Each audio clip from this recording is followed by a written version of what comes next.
4-59, USF advancing to their fourth straight tournament title game. Monica, let's take a look at that run that started the second half. Seemed like the difference maker in this game. A 9-0 run sort of separated the Bulls from the Knights in this one. It did indeed, and not only was it a run, but Haley, I think that run was particularly deflating if you're the defensive team, in this case, the Knights. You're doing your best to slow a team down, and they're not just scoring with you on twos, they're getting threes up, and they're swishing through the net like they're just in a practice running drills.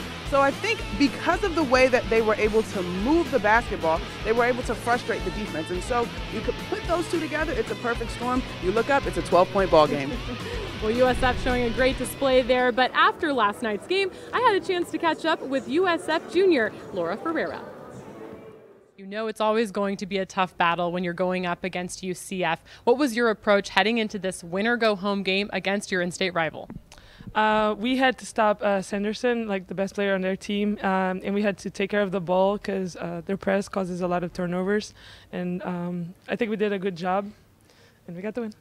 Yeah. You mentioned their press. That seemed like a really physical battle. It seemed like a very high-energy battle throughout the game. How did your team keep your legs and just stay focused throughout the whole 4 quarters?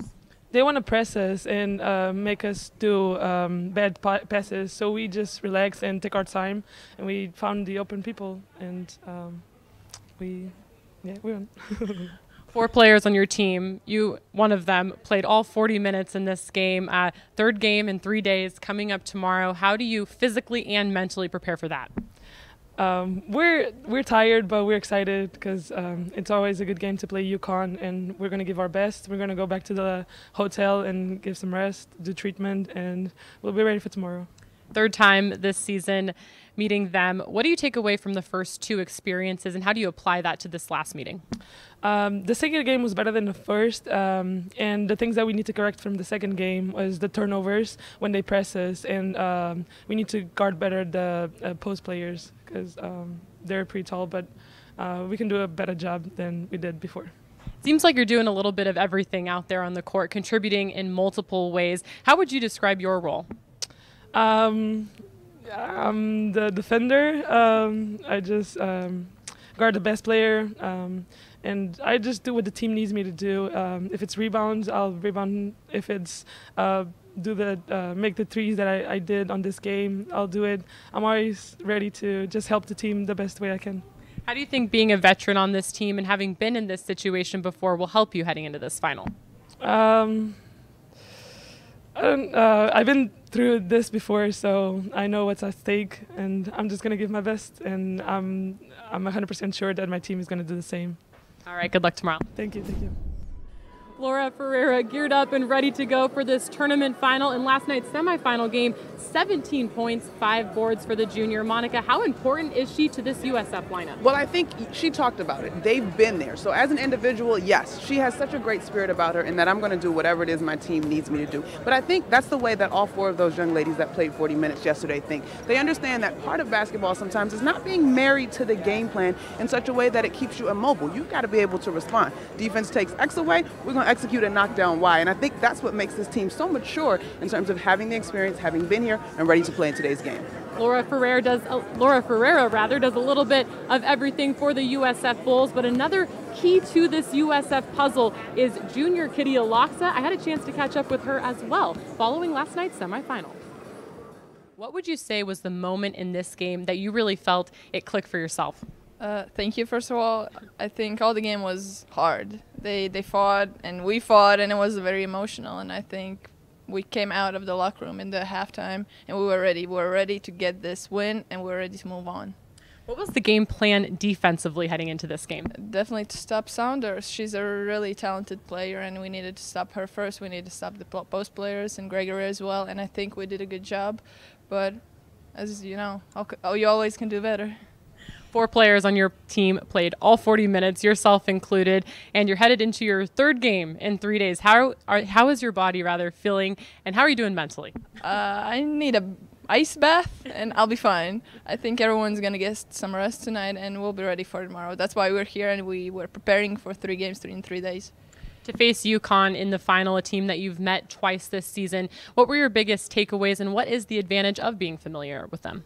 I think it's a privilege. It's a privilege to play them, the best team in the country, 3 times a year, and every time we go out there, we want to win. Like, we believe in that, and we know it's going to be hard. It's always hard, especially now in Connecticut playing, but we're going to be ready. I believe in our game plan, and we'll see tomorrow. See y'all guys tomorrow. I hope there's going to be more green than the blue and white, so we'll see. You're headed to your 3rd final in your 3 years at USF, so you're a veteran. I know I used that term with you the other day, and you said that sounds bad, but in this case, do you think being a veteran in this situation is good? Yes, I think so. There's all the experience, all the previous games and championships we played. That's definitely an experience, and I'm just gonna take it and move forward with it. All right, thank you. Congratulations, and good luck tomorrow. Thank you very much. I got a good chuckle out of Kitty Alaksa because when she was named the Scholar Athlete of the Year earlier this week, I caught up with her and I said, you know, you're a veteran. And she says, that sounds bad. But I think being a veteran in this case, playing in this situation against the top-ranked team in the country, is a good thing to be a veteran. It absolutely is. I think the alternative would be to be a rookie and to be playing with house money with nothing to lose. But I think as a veteran, you have a little bit of an expertise that a rookie may not have. And Kitty Alaksa has one of the smoothest games in the American, in my opinion. She has such a great weaponry in terms of being able to shoot the 3, but also get to the rim. So I think today you'll see her maybe do some things differently. She knows that they've game planned for her. She understands that her name is circled on the scouting report. So she's going to have to play within her game, but also be able to react quick enough to be able to get her shot off. We know that she's a potent scorer and that she's huge for what Coach Jose Fernandez's team does. Where 4 Bulls played 40 minutes in yesterday's semifinal matchup. You heard Kitty Alaksa mention she might need an ice bath after that game, but she'd be ready to go today. Monica, as a former player, how are their legs feeling in reality heading into this game? They're heavy. There's no way around it, Haley. At this point, your legs are heavy, but I think your legs aren't as heavy as your heart is full with the opportunity to play. I mean, Kitty has said step 1. Anytime you face UConn, a team that has been undefeated this season and for a long time when you look at women's basketball, step 1 is you actually have to believe it from the bottom of your heart. I mean, basketball is basketball. There's referees, there's rims, there's a basketball, there's people in uniform. You can't make it more of a monster than it is. And that's no disrespect to what this Huskies program has been able to do and to establish. But if you really want to put yourself in a position to be able to win, contend, and maybe pull off an upset, step 1 is you absolutely have to believe in what you're capable of doing. And then you got to play pretty close to a perfect game plan. Don't mess up that scouting report at all. USF has taken the court. They're in warm-ups right now, but for UCF, this portion of their season has come to an end, 21-10, but the Knights have their hopes set high on postseason play. Here's what head coach Katie Abrahamson-Henderson had to say after last night's loss in the semifinals. This is a tough day just for UCF in general, just because these 2 seniors sit next to me. I mean, their dream was to get into the NCAA tournament this year. Obviously, this win would have got us there pretty much for sure. So, you know, we just got to pray. But, you know, for this program, we're really greedy. I mean, getting there in 2 years would have been something that nobody has ever done, and trying to change history is really hard. It's really hard, and it takes a lot of warriors and winners and a lot of fight. And obviously, USF has been there many years. We just really want it so bad and so quickly, and sometimes doesn't happen the way you want it. But it's just a great example of you know, their toughness and their ability to get there. They've been there, I don't know, 5 years in a row. I don't know how many. It's 4 years in a row, and we haven't been there yet. But we've been in postseason in 2 years, and that's pretty remarkable for our program. I mean, to go back-to-back 20 games, 21-plus games this season, that's a great accomplishment for this program. Last year, Aaliyah led the way, and we didn't have Z last year, and she led the way, and she, you know, changed the history of this program, turned the program around, helped us do that, and now bringing Z in this year and having her with Aaliyah. Our 2 seniors has been really, really a lot of fun. 21 wins is a lot of wins, no matter what conference you're in or what level you're in. So obviously I'm very proud of them. Did we want to win this game? Absolutely. But, you know, the USF just played a better game than us. Monica, I think while Coach Abe is proud of what her group has been able to accomplish this season, you can see the disappointment in their face. They really believed, and they wanted to continue making history and punch their ticket to today's final. They should have believed, Haley. I mean, unfortunately, it just came down to a few things that the Bulls were able to do better, but they certainly were in a position to be able to contend. When you think of the overtime loss that they had previously to end the regular season when they took on the Bulls, it makes sense that Coach Abe's face would look that way, but she's absolutely right. And I think now is the time of year where we truly hear coaches and players say, honestly, it's hard to win, and you take it for granted, especially when you're in a place like this celebrating the UConn Huskies, but they should hold their heads up high. The season is not over. They do have an opportunity to go into the postseason. They probably will receive the automatic qualifying bid to the WNIT, and so for Gregory and Saunders, the ride isn't over just yet. There's still some left to savor. Well, while UCF will wait to see what's in store for their future in the postseason, USF takes the court tonight. Let's get to know the Bulls a little bit better before tip. I would hope that they say that, you know, South Florida Bulls play with great passion. They play with great energy. They love to play with one another and play for each other. And our style is a style that people like to watch, and they enjoy seeing our players play with the amount of passion they play with on both ends of the floor. The number one goal is still teams first, and we want to win games. We want to win everybody we play. And personally, I just want to do everything I can that's in my power to make that happen. Well, my number one goal is made it to the NCAA. Hopefully we can go to the Sweet 16 and make it farther. Also win a conference championship. That would be awesome. We're in a good conference, and we have UConn in this conference, and they are a really good program. But I think we're doing things really good, and I think we just need to keep doing what we've been doing these past years, working hard every day in practice, and trusting our way of playing, and have a really good game. We need to get stops and just keep playing how we play. Me and Laia, my fellow senior, we have to be the first group to be in the NCAA over 4 years in the program. Like, that's our goal, so we're going for it again this year. For the last 5 years, the NCAA tournament for us right now it's a staple. That's for us, you know, not going to the NCAA tournament, the season's a failure. That's where our program's at right now.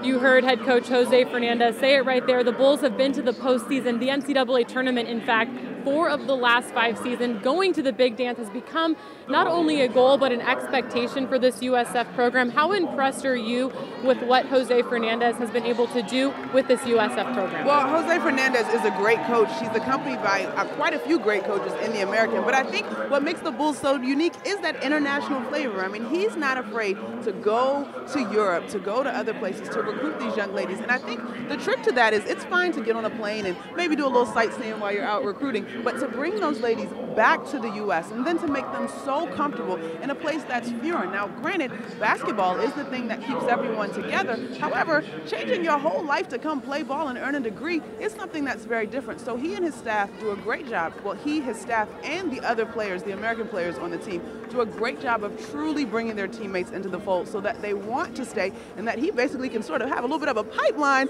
to keep doing his thing internationally. Yep, and the Bulls certainly making it worth their while coming to play basketball here at USF as they gear up for their 4th straight game in this tournament final. We're going to take a look at UConn a little bit later in the show, but coming up next, we're going to be joined here on the set by the Commissioner of the American Athletic Conference, Mike Oresko.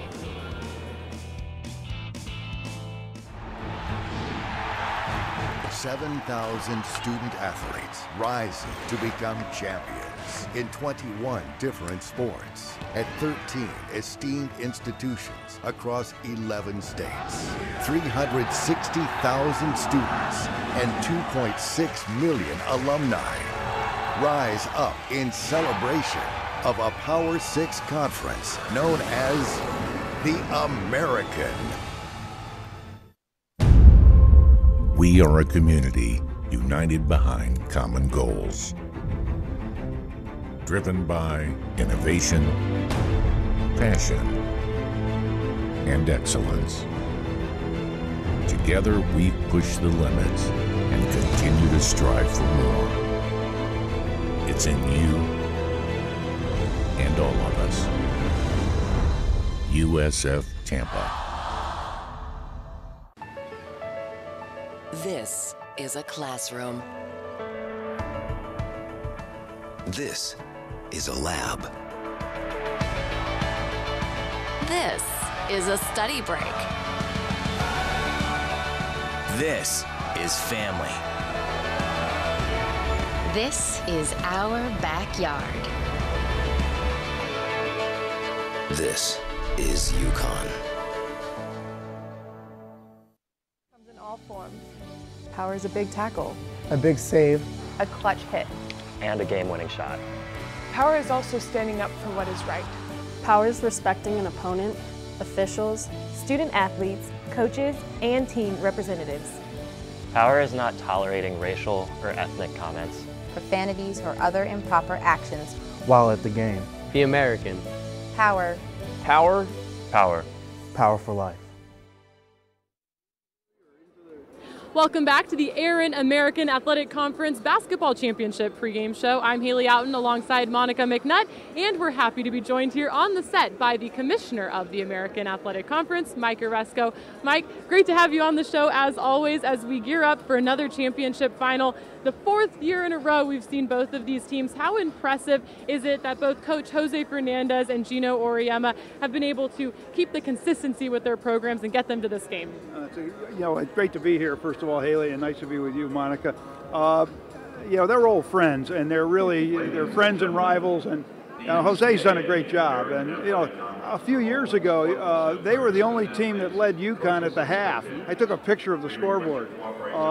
So they've always been very competitive with the Huskies, and this year, of course, the conference hasn't been quite able to keep up, some of these scores, but that's just cyclical. We've had a lot of competitive teams and tournament teams, but Jose does a great job, and Gino has a tremendous amount of respect and affection for him, and vice versa. So it's going to be a fun night. I know we're expecting another big crowd tonight. We always get a packed house here at Mohegan. How would you describe the relationship with Mohegan Sun and that this is the best women's basketball tournament in the country at this time every year? There's no question it is. The people of Mohegan treat us great. First of all, you can see how beautiful it is, how clean and nice it is. I mean, everything about it is first rate. Plus, the league understands why we have to have it here. They know that there's an advantage for UConn with the crowd and with the court, but they're fine with it because this is the best women's tournament in the country. Unfortunately, there are some leagues that are really struggling with attendance. I mean, we're talking sometimes 300 and 500 people, and that's unfortunate because they deserve more. Everybody, all the conferences deserve more people. But here, we've hit, the jackpot. We have the formula. We know that people will turn out. They love UConn. They love the Huskies. And they turn out, but they also appreciate the other teams, and they turn out when the other teams are playing. That's the other thing I've noticed. They'll come in early for one of the games, and it really makes a big difference. There's no question. This tournament, we've seen some really exciting games. Day one, we saw the 12-seed Tulsa advance to the quarterfinal and almost punch their ticket to this game. But for UCF, under their second-year head coach, Katie Abrahamson-Henderson, they made it to the semifinal for the second year. Jamel Elliott from Cincinnati, they made it to their first semifinal. What do you think it's going to take for this league to take that next step as we see teams continue to improve? Gino, we've talked to Barb, Barb, our women's basketball vice president. It's a crossroads for women's basketball. There's been a concern, the overall, distribution of quality players and women playing the game. Volleyball's become very popular. Softball, now women's lacrosse. You're competing with a lot of different sports. But we need to make a renewed commitment to women's basketball because it is the major sport along with football in the country, and I want women's basketball to be strong. And, I've been a huge supporter of women's basketball, and I'll declare myself. I grew up a UConn Huskies fan, and I rooted for the UConn women. I'm neutral now, believe me. But the point is, this tournament, I think, galvanizes things, but we need to do more. Now, our league, as I said, these things are cyclical. We've got good coaches in place. I mean, Tanya at Temple, and she stayed there. Obviously, Ron Huey at Houston, Travis at SMU. Lisa's got a great career. Lisa Stockton, at Tulane. Katie Abrahamson was a great hire by UCF, and they're obviously doing better. I really honestly think that those schools will eventually join USF, but we'd like to see a level where there's more competition for UConn, obviously. Right. And I still thought that when you have a team like UConn, it raises everybody's play. So, and most years we've gotten better. This year it's a little bit of a leveling. But I'm very confident for the future. Our ADs are making a real commitment to women's basketball. They're hiring really good coaches. Same with our men. As long as you have the good coaches in place, you're going to be fine longer term. Well, you see teams like USF recruiting internationally to make that happen, but let's take a look at the men's tournament. We're gearing up for a very exciting championship in Orlando in just a couple of days. Mike, what has been your impression of the men's side this year in our conference? We've had so many exciting games, and it could be anybody's game coming up in this conference tournament. Yeah, the men have really been elevated, I think, by the addition of Wichita. But as Wichita found out, we were already a good league. And they've lost 4 games in the conference, but will still be a high seed in the tournament. Now, in their old conference, and nothing to take away, the Missouri Valley is a wonderful conference all these years. But if they lost a game, they might be in danger of not making the NCAA tournament. So things have really changed. Cincinnati, obviously Houston, those are 3 we think tournament locks. There's no question that if UCF hadn't been hit by injuries, if SMU hadn't been decimated by injuries, they could have easily been tournament teams.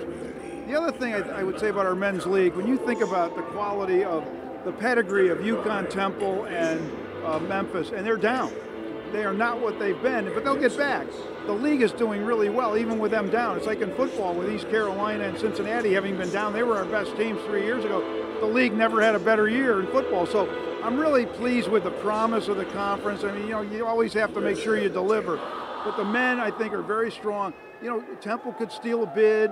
I think there's probably some other teams that could. UCF could steal a bid. They're on their home turf, even though it's not their home arena. And, a team like UConn can be dangerous. So you never know. And tournaments are funny. You know how they are. Tournaments are very funny, The only tournament that's been predictable has been ours in a way, because UConn's so darn good. And they play so relentlessly. The perfection is, and that's the other thing. What Gino's done, what that team has done, Chris Daly and the team, we take it for granted, but it's excellence, and you're not going to see their like of it again afterward. On the men's side, a bunch of good teams. I really think it's going to be a really good tournament. I think CBS would love to have a rematch of what we saw Sunday. I was there. That was something. What an atmosphere at Wichita, and what a game. Looking forward to a great week in Orlando and seeing you down there. But first, we have a pretty good game to look forward to tonight. So, Commissioner, thanks for joining us as always, and we'll see you down in Orlando. Thanks, Haley, and thanks, Monica. I'm pleased to be here. I always like coming over here. It's really a lot of fun. Well, it should be a good game tonight in a packed house here at Mohegan. Stay with us here on our pregame show. We have a whole lot more coming up next.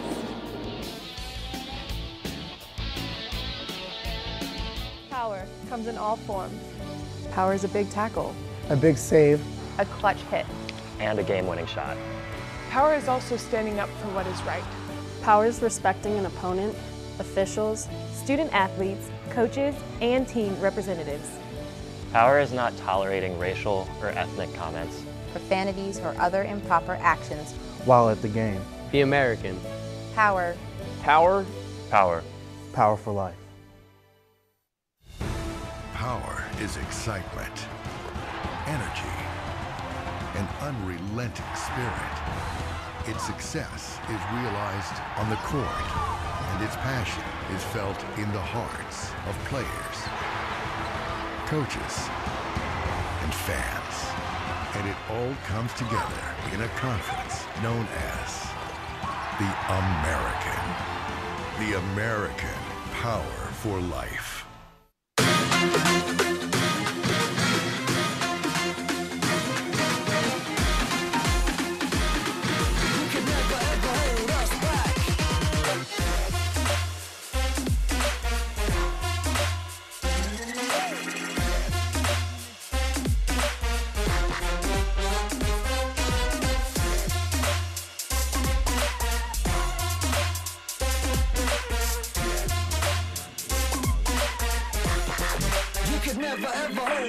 Oh, that ball is hit deep, left field, way back. That ball is gone. Double play ball potentially Schreitenthal's over to first. In time, double play, and that ends the game.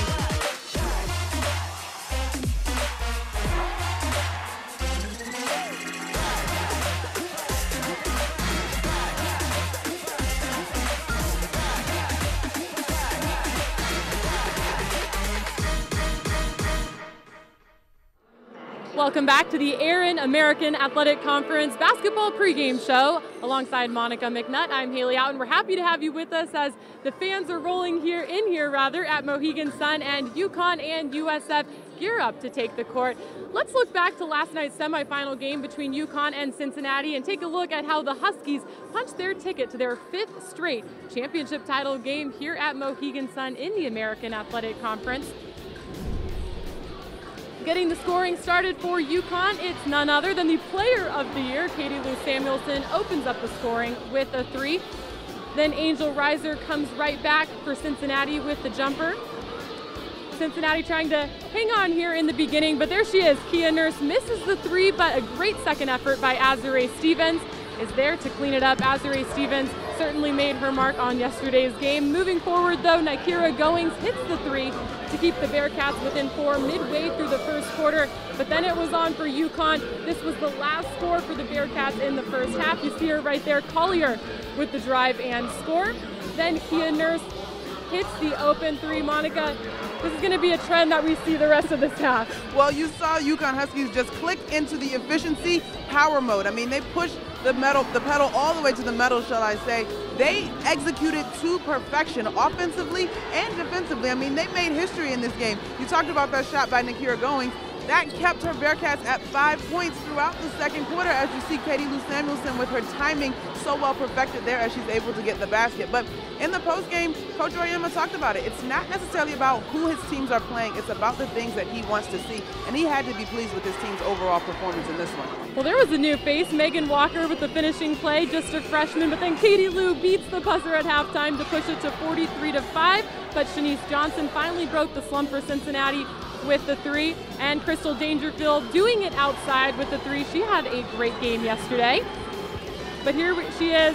Azurá Stevens is going to find the ball with the easy 2. At that point, UConn was up 53 and would cruise for the win. Final score in this one, UConn 75, Cincinnati 21. The Huskies moved to 31-0. They set a conference tournament record for fewest points allowed in history. No points in the second quarter. Have you ever seen anything like that? I have not seen anything like that, Haley. But what I will say, and this, I don't want to take anything away from UConn because it's no secret how dominant that program is, but I was sitting on the baseline closest to the Cincinnati squad, and I think that these fans in here would be okay with me saying this, in that Jamel Elliott is a Husky herself. And she kind of encouraged her team, you guys, come on, let's play. Let's play basketball as if we were playing any other team. And so I think yesterday, maybe the lights were a little bit bright, maybe the Bearcats' legs were a little bit heavy considering the battle that they had to go through in the quarterfinal round, but they were a little bit out of character. And then you throw in the component of UConn's defense being sharp, focused, and ready to get into a championship game. It turns into a historic, stunting performance, the wrong end of history for the Cincinnati Bearcats. One of the dominant players that Cincinnati had to deal with was Azurá Stevens, 21 points, 13 rebounds. I had a chance to catch up with Azurá following last night's game. How was your role impacted by getting the start? Did it change the flow of the game for you at all? Not really. I think every game I just try to approach it the same and just help my team in any way that I can. So, you know, it was a little different. Obviously, I started, but once the game got going, it was kind of the same goal. You held Cincinnati to 0 points in the second quarter and 5 overall in the first half. What was the approach as a team defensively tonight? I think just being aggressive, you know. We didn't play as well as we could have against Tulane the first game, so I think we just really came out focused on defense, and that really showed in that first half.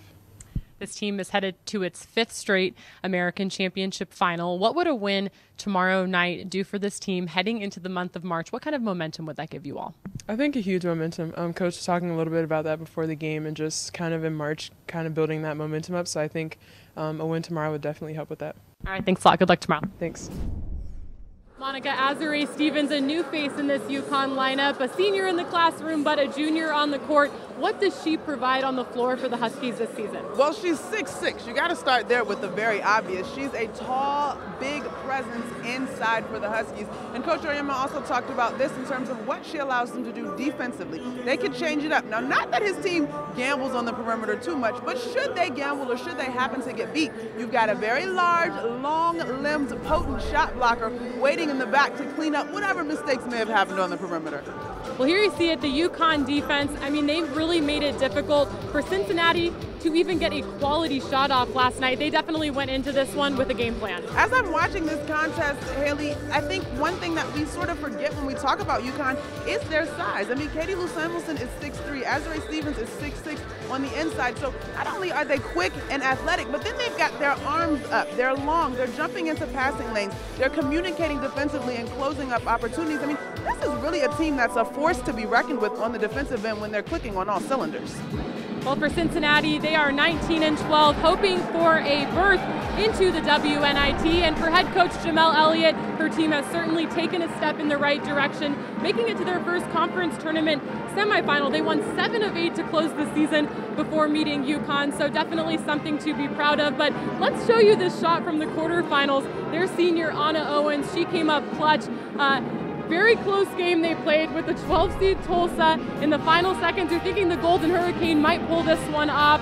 But here she is, Anna Owens drives to the hoop, the layup goes in, and there's only about 0.4 seconds left on the clock for Tulsa at this point, and they gave it a great effort, but what a moment for the senior. I mean, can you imagine what she was feeling in that moment? That's exactly what you imagine. I mean, you're like, yes, this is my program. This is the conference championship. This is my opportunity to put my stamp on this thing, and we did that, Haley. I can only imagine how excited Anna Owens was. But again, you look at a shot like this, and it works against Tulsa. Didn't necessarily work yesterday against UConn, but I also think, similar to what we talked about in terms of the commissioner being here with us, the closest of this game and a few other lower seeds upsetting the higher seeds in this tournament just speaks to the competitiveness of this league. And so I think Cincinnati was poised to get to the moment yesterday. I think more than anything, they were probably fatigued. And then, of course, UConn continues to be who UConn is. But if you're Anna Owens and you're Coach Jamel Elliott, you're very proud of what your team was able to do down the stretch. As you and I talked over the course of the season during American Round Ball, they were sitting outside of the top 4, usually around that 5. I think once or twice they might have fallen into 6 or at least a tie in that 5th spot. They finished the season very, very strong. They had a 3-game losing streak closing out January. They lost their first game in February to the Huskies, but then they finished 5-1 in the month of February and were able to slip into that 4th spot and earn a bye to finish out the season. So you've definitely got some momentum going. Your player of the year in Amari Thomas comes off the bench. She'll certainly be back. So the future's very, very bright for the Bearcats. Cincinnati hitting their stride at the right part in this season, and Anna Owens speechless after that quarterfinal game. But here's what head coach Jamel Elliott had to say after last night's loss against UConn. We were picked to finish 8th by my colleagues in the conference. We finished 4th with a bye. It's been a season of first for us. You know, on Saturday night we was watching the 8:30 game for the first time since I've been coaching here at Cincinnati. Actually live scouting the team that we're going to be playing the next day. That was a first. You know, winning senior night, you know, just to have a bye, you know, at home, that was a first for Anna. You know, we hadn't won a senior night since she's been a player. You know, to come here and win a game, you know, that's been a first for a long time. So this is a season of a lot of firsts, and hopefully our culture is continuing to evolve in a positive way, and we're looking forward to, you know, seeing where this program goes. You know, we're losing 2 great seniors, but I think we have some great young players in the locker room who's gained some great valuable experience this season, and I think our future is bright. But, you know, first things first, you know, we got a week to wait, and we got a week to practice, and we're going to prepare like we're going to be playing next week, and hopefully we will get the call and say that we are. Jamel Elliott certainly finding the positives of her group, making it to the semifinals to even have that chance to play UConn. But coming up next, our show continues. We're going to be joined here on the set by Hartford Courant beat writer Mike Anthony. Stay with us here on the Pregame Show.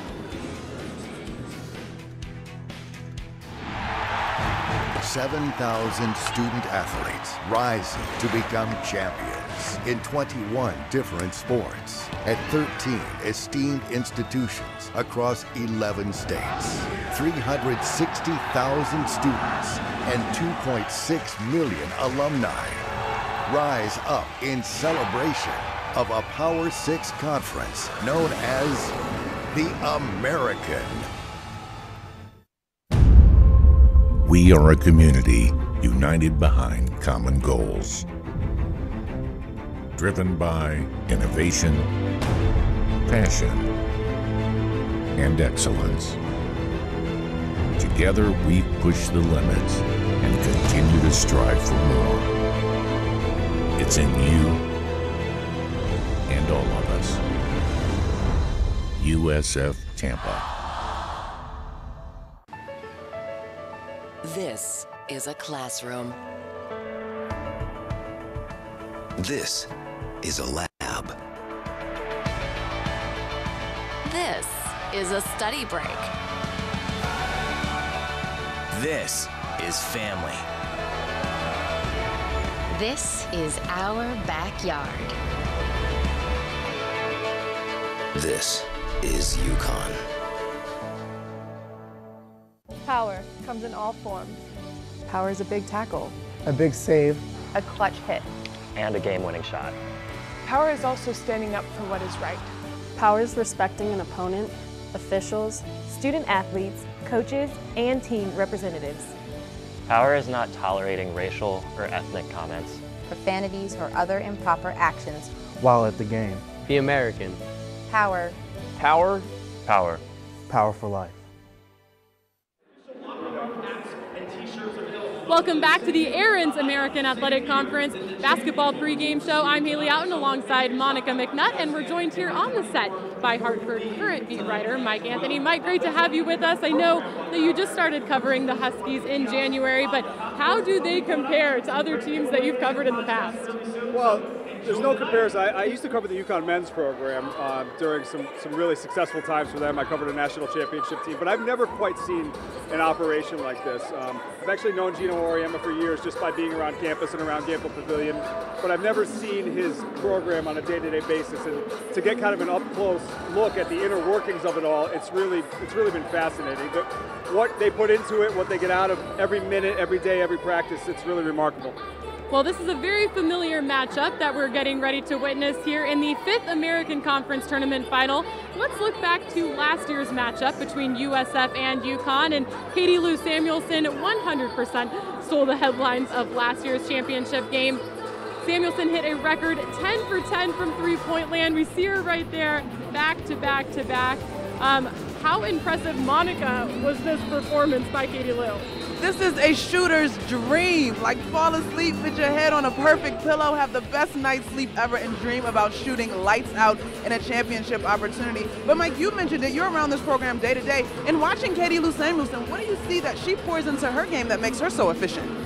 Well, she shoots the heck out of the ball, obviously, and I've only been around this year, but I know she's done that all along. Kind of would pull up some real estate in the corner as a freshman. It was kind of a bit player on that dominant team, but has really evolved into an all-around player. Defensively, she feeds her teammates the back cuts, the way she kind of runs the offense with some nuance. She's really become a complete player for them, not just a quick strike shooter, really. Well, we're getting ready to see what Katie Lou has in store tonight. In last year's championship final, 40 points, hitting all 10 of her three-point shots to lead her team to a 100-44 win. But before we get to more from Mike here, let's take a look and get to know these UConn Huskies and what their expectations are for themselves this season. Expectation of a Connecticut basketball player is to uphold the culture that's been created here, which means you dive on loose balls. Every day you come in to get better, you work as hard as you can, your effort is always judged on practice and those kind of things. So it's essentially holding each other to a high standard, understanding this is the way we do things here and that's it. That's the end of the line. That's how you get it done. His greatness kind of like never wears off. You never really get used to it. It's amazing to be around. He's brutally honest. Like, he'll tell you the truth if you ask for it. Even if you don't ask for it, he'll tell you the truth. It's been really a learning process, but I've definitely known that I've become a much better player than I could have even imagined already. And I honestly didn't know the things that I would be capable to do. And I know I wouldn't have got that anywhere else. Playing for Coach has been, it's interesting, but you know, you start off and it's tough and you've never had someone like that in your ear before, or just the things that he exposes about yourself. I mean, he reads people better than anybody I've ever met. They all came to Connecticut and they came for one reason. They want to win a national championship. So I can't wait to see them if it happens. They'll probably look at me and go, oh, this coach goes through this all the time. Yeah, we have gone through this a lot. But what all the pictures are going to be about in the newspaper is you winning your first one. And at your house, that's what all the pictures are going to be about. And to me, if you're in coaching for any other reason when you get to my age, then you know what? You should be doing it. In this feature, we heard Nafisa Collier kind of jokingly say, even if you don't ask Coach Auriemma for his opinion, he's probably going to give it to you anyways. But from what you've observed up to this point, what is the relationship like between Gino Auriemma and his players? Well, it's one where he demands so much of you, and I think it's kind of a shock to the freshmen who come into the program, and that's really an adjustment period for the Megan Walkers of the world. But the players like Kia and Gabby, the seniors who have gone through it, he has so much respect for what they've given to the program, and I think they have so much respect for the process, and that's why you see what this program does year in and year out, and class in and class out. So we've got a matchup in the championship game that is very much a repeat, very familiar foes. When you think of the last two times that these teams met, what was the difference maybe between game one and game two, and a little bit of what you expect tonight, Mike? Yeah, you know, they played in early January, I think it was, down in Tampa, and UConn jumped all over them and didn't let up, and it really got ugly. And Jose Fernandez would tell you he didn't even feel like they competed that night. It was a little bit different a couple of weeks ago up at UConn, where UConn again jumped all over the Bulls, but the Bulls kind of found themselves, I think, somewhere along the line in the second quarter, represented themselves pretty well in the second half, and UConn won and won comfortably, but it looked like, put it this way, it looked like they were playing a different sport the first time they matched up against them. It looked all right this past time. So if South Florida can take another step in the right direction, maybe we have a competition tonight. Who knows? Well, there's certainly no lack of familiarity between either of these two head coaches and either of these two teams. They tend to see each other about 3 times a year, but when you look at the historical significance of UConn and many people even becoming a little bit numb to their greatness, what are some of the advantages and disadvantages of having a program like that in a conference where teams are meeting a team like UConn 1 to 2 times a year?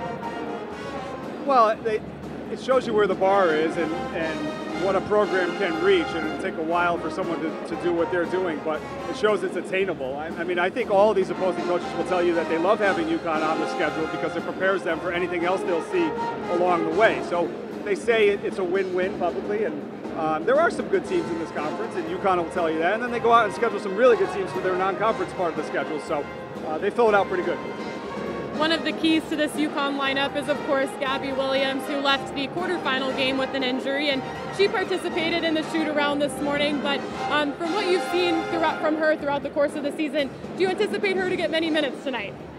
I don't know. I'm curious to see that. I think it depends how the game plays out. If it plays out like it did in Tampa, I don't know that they need her on the court for very long.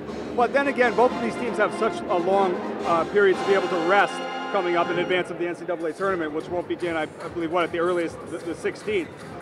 So I know Gabby, if it's up to her, she'd be out there for 40 minutes, particularly because she played 0 last night. So we'll see how that plays out. Well, I know there's a lot of UConn fans tuning into this show. Mike, if UConn fans want to follow you and find you as you continue to cover this UConn team, where can they find you? Sure. Well, my work's on current.com, and I'm on Twitter at MAnthonyCurrent. All right, well, there you have it. Well, thanks so much for joining us on the show as we gear up for this game. We're about 15 minutes from tip-off, so stay with us here on our pregame show.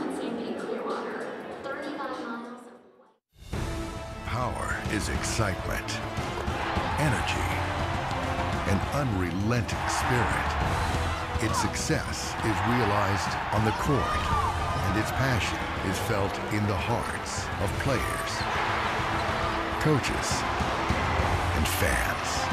And it all comes together in a conference known as the American. The American Power for Life.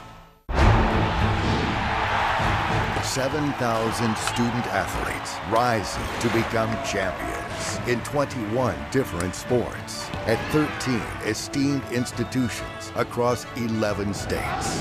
360,000 students and 2.6 million alumni rise up in celebration of a Power 6 conference known as the American.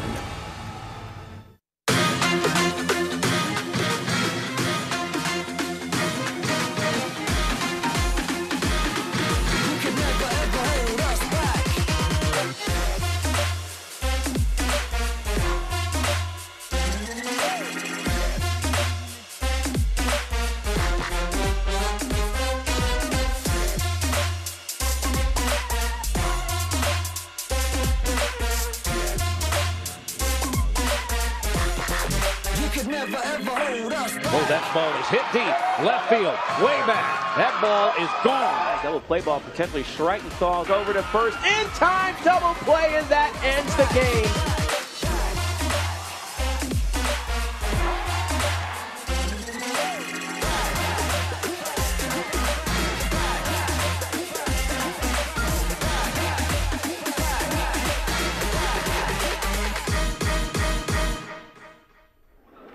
Welcome back to the Aaron's American Athletic Conference Women's Basketball Pregame Show alongside Monica McNutt. I'm Haley Outen as the 1 seed UConn prepares to take on the 2 seed USF for the 4th straight year. UConn making their 5th straight appearance in this game. They have never lost an American Athletic Conference championship game, and a lot of that has to do with the talent they have on their roster. So let's take a look at who took home this year's major awards, starting off with the all-conference first team, highlighted by several UConn players. But first off, let's give Temple some love. Senior guard Tanea Atkinson, she was also named the most improved player of the year in this conference. And Monica, last year, she was the 6th man of the year, so Tanea has a lot to be proud of. Indeed she does, and she was sort of thrown into the fire a little bit unexpectedly. Temple hampered by some injuries earlier this season, but Atkinson stepped up and did not miss a beat, averaging 21 points per game, best scorer in the conference. Well, from UConn, you see her right there, junior forward Nafisa Collier. She's been a mainstay in this lineup since her freshman year. Well-deserved honor for Nafisa. She was predicted as the preseason player of the year, but when we talk about that, I'm sure she probably isn't mad at who actually cleaned up that hardware this year. But Collier just continues to evolve, and she talked about playing for Coach Auriemma and how he forces you to get better. And her teammate Kia Nurse, the senior guard, she's also had a very impressive career at UConn. There you see her right there driving in with the ball. How proud should Kia Nurse be of the career she has had at UConn? I mean, she's a senior too, and she was there before some of the young ladies on this roster got there, so she knows kind of what went into it. Gino talked about it. She's lost 2 games over the course of her career, and that's a lot from being a Husky, but she has put in her due diligence. Well, Kia Nurse also the defensive player of the year, but Gabby Williams right there, the senior forward from UConn, battling a few injuries, but expected to play in tonight's game. And from USF, Maria Jespersen, the senior forward. Maria has been a mainstay in this USF lineup as well, a very great career at USF, and she is a part of the winningest class in program history for the Bulls, looking to make a program record 4th straight appearance to the NCAA tournament. Kitty Alaksa, the junior guard, she knows how to knock down the 3, and Kittia was also named the Scholar Athlete this year, getting it done both on the court and in the classroom. And to close out the first team all-conference, there you see her, Katie Lou Samuelson, the junior guard. She was the player of the year with Nafisa Collier last year, the player of the year this year. I think the only person in this conference to claim this award back-to-back years other than Brianna Stewart. She has put in the work, and I think earlier this season when we saw UConn battle against Texas, you saw Coach Auriemma post-game talk about the toughness that she developed and the confidence that she has and how she's made so many strides since she was a freshman under this program. This kid, Mike even talked about it, who was just with us, she has such a cerebral nature to her game. She knows when to pull up, when to pass, when to jump into passing lanes. She just plays the game of basketball so efficiently. It's beautiful to watch.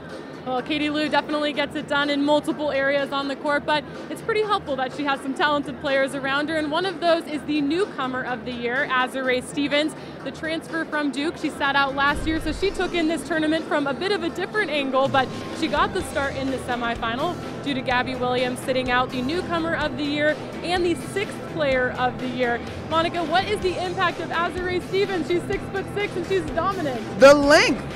She really allows the Huskies to do some different things, and I think what you can't forget about Azurá Stevens, as you just saw there, is she's not stuck to the bait. She can step out and hit a jump shot when her number is called, but she's one who has taken a lot of pride in her growth, particularly on the defensive end in this Huskies program, and you see it has paid off.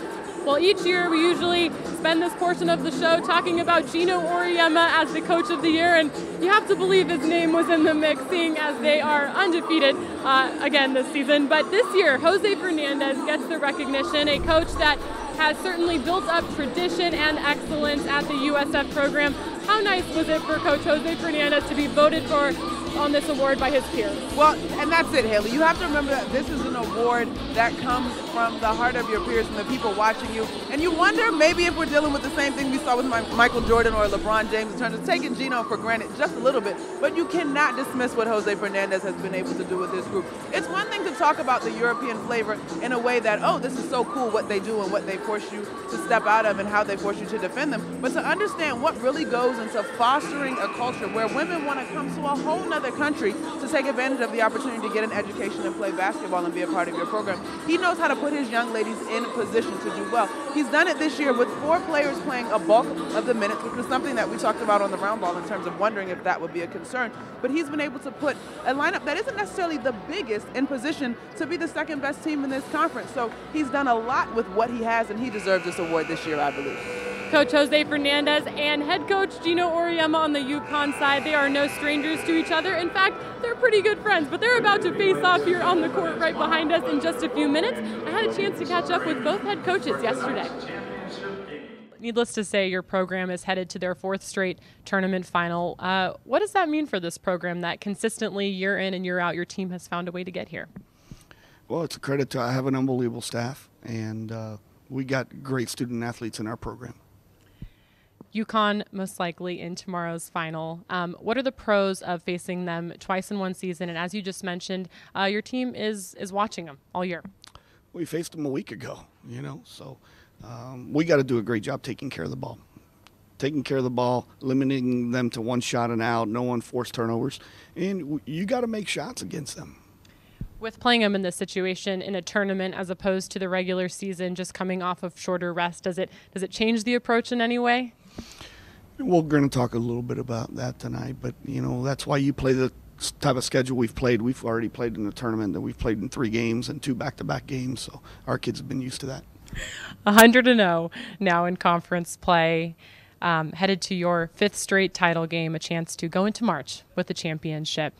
What kind of momentum would this give your team in a quest for redemption in this year's NCAA tournament? Yeah, I was just saying up there, when you're playing a team like South Florida, who's going to be a high seed in the NCAA tournament, and you're playing them for the 3rd time, it's not going to be a walk in the park, believe me. And what I noticed is winning championships is hard, no matter who you're playing, no matter how many times you've done it before. And I also know that we've won this championship and not won the national championship. And I also know that we've lost conference championships and won in the NCAA tournament. So we like to come out of tomorrow's game healthy, take a couple of days to get reorganized and get healthy, and then look forward to what happens in the next one. All right, thanks a lot. Good luck tomorrow. Thanks, Haley.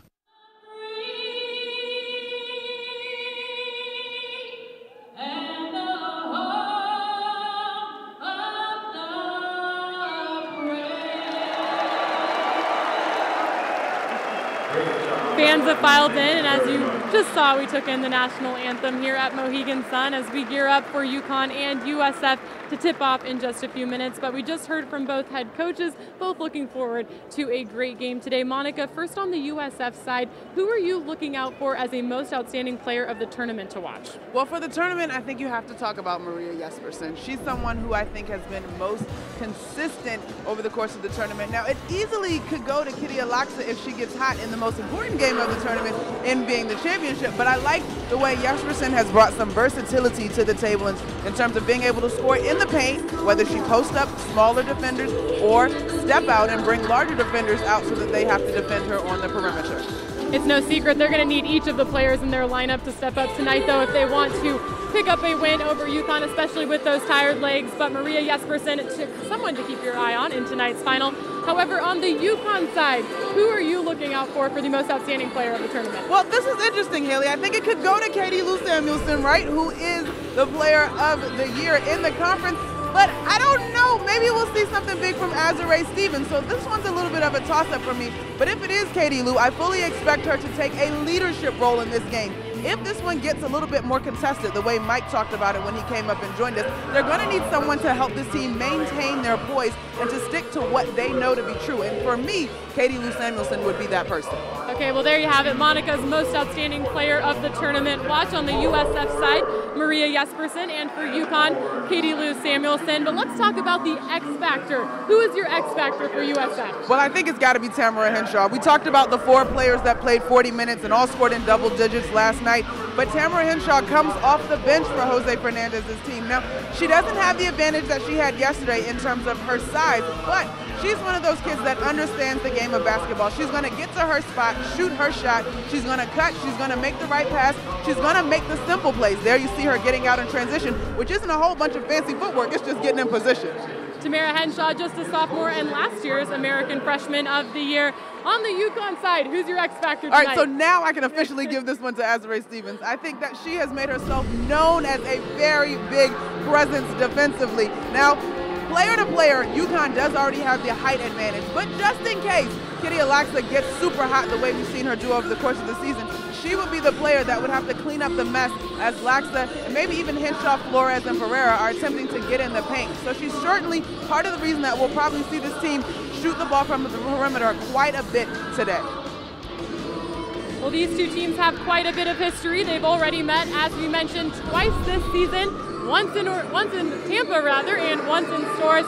But the Bulls seem to improve a little bit each and every time, and familiarity certainly can't hurt in this game. So what do you think the difference is from matchup 1 to 2 to now 3? Well, I think they understand the toughness and the entire game commitment that it's going to take. Mike is probably right. When you look at it statistically, the last time these two teams met, quarters 2, 3, and 4 looked vastly different from quarter 1. But you cannot allow a good team, let alone the UConn Huskies, to get up on you 17 points and expect them to relinquish that lead. The Bulls have to stay focused each play. They cannot afford to allow UConn to go on what we've seen be very signature droughts that mean uh-oh for the teams that they're playing. There's quite a bit of history in this game as well. UConn has won this title game 4 straight years. They're looking for their 5th conference title. And with that, we are going to wrap up our show because UConn has never lost in this conference championship final. Will they claim their 5th straight, or will the USF Bulls knock off the Huskies here inside Mohegan Sun? I'm Haley Outen alongside Monica McNutt. Sorry, it's getting really loud in here. But tune into this game on ESPN2. We're going to see you back here after the game for our 1-hour post-game show. Thanks so much for tuning in. We'll see you then.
Hey, check. Oh. Hey, check 1, 2. Tss, check 1, 2.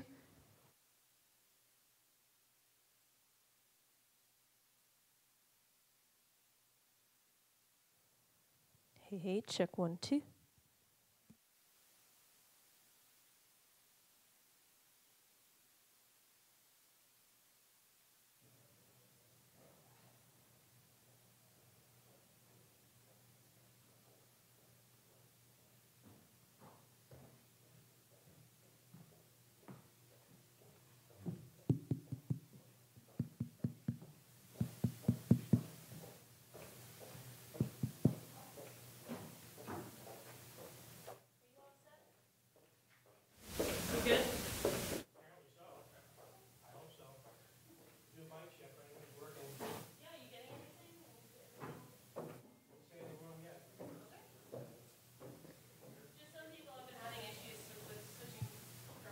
I don't have any names, so.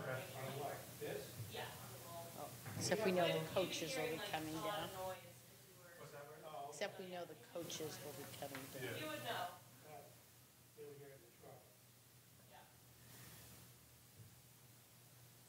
Who else is with you?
they coming, or is it just like I don't know for sure yet.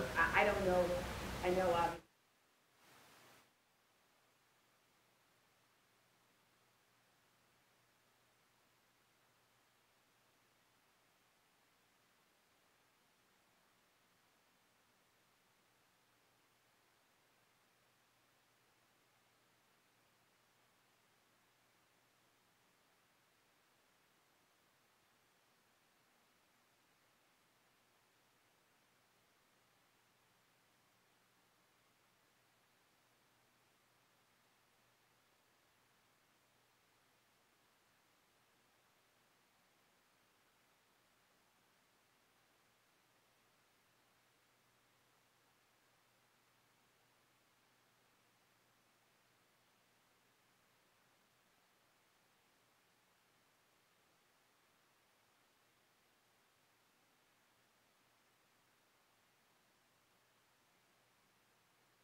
Manager Mitchell Simmons.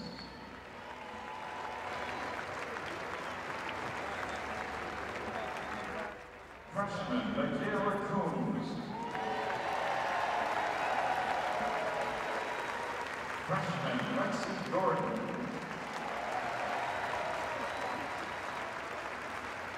Freshman Megan Walker. Sophomore Molly Bennett. Sophomore Matuli Kamara. Sophomore Kyra Irwin. Sophomore Crystal Dangerfield. Junior Azure Stevens. Junior Nafisa Collier. Junior Katie Lou Samuelson. Senior Gia Durst.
Welcome into the Aaron's American Athletic Conference Women's Basketball Postgame Show. The UConn Huskies just claimed their 5th straight American Conference Championship title here inside Mohegan Sun. Alongside Monica McNutt, I'm Haley Outen. We're happy to have you with us here as we look back at the championship game. The Huskies prevail 70-54 over USF.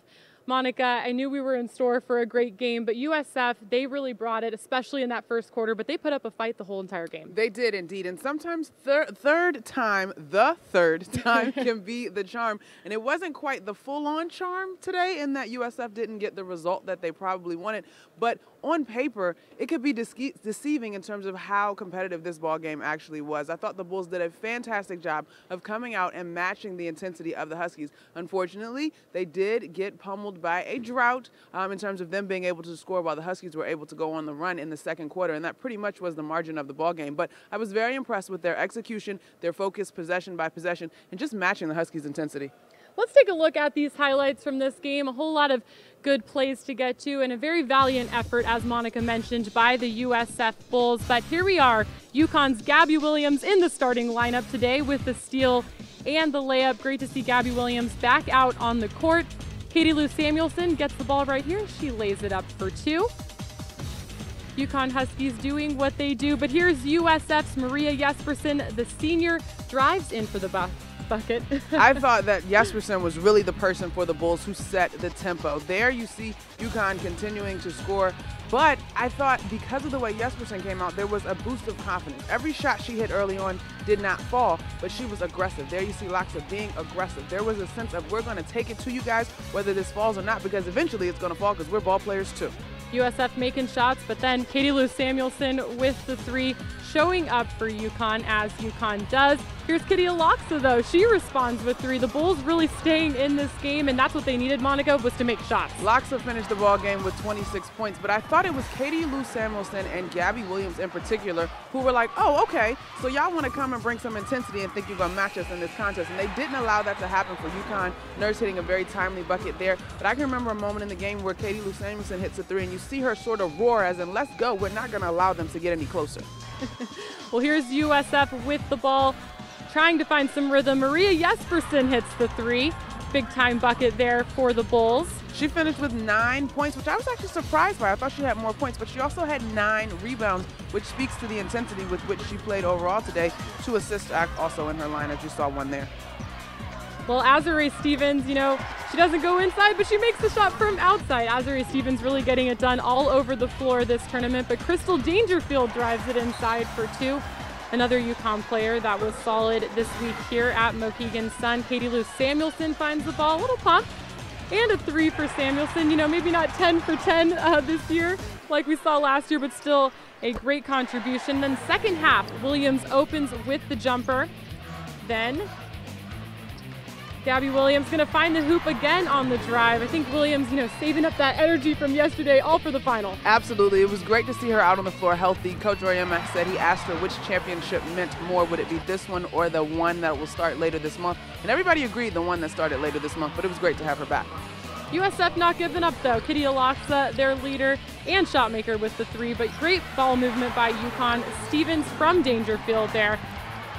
I think sometimes we forget, because UConn has a tendency to take care of teams with relative ease, that sometimes as a competitor, you do enjoy being in these matchups where people are taking it right back at you, bucket for bucket. Now, ultimately, there was still a comfortable margin to finish this game, but I really think Gabby Williams and Katie Lou Samuelson, even Azurá Stevens, really enjoyed this one, kind of get their competitive juices flowing on a level that they're not challenged at normally. You mentioned Azurá Stevens, but a large part of her success tonight was because of Gabby Williams. She continuously found Azurá.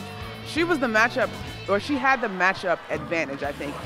When you look at the way these two teams matched up, everybody for the most part was doing their best to keep up with their counterpart, but Stevens, with the 6 inches she had on Rader and a little bit more length than Rader, I thought she would have been the X factor like we discussed in the pregame.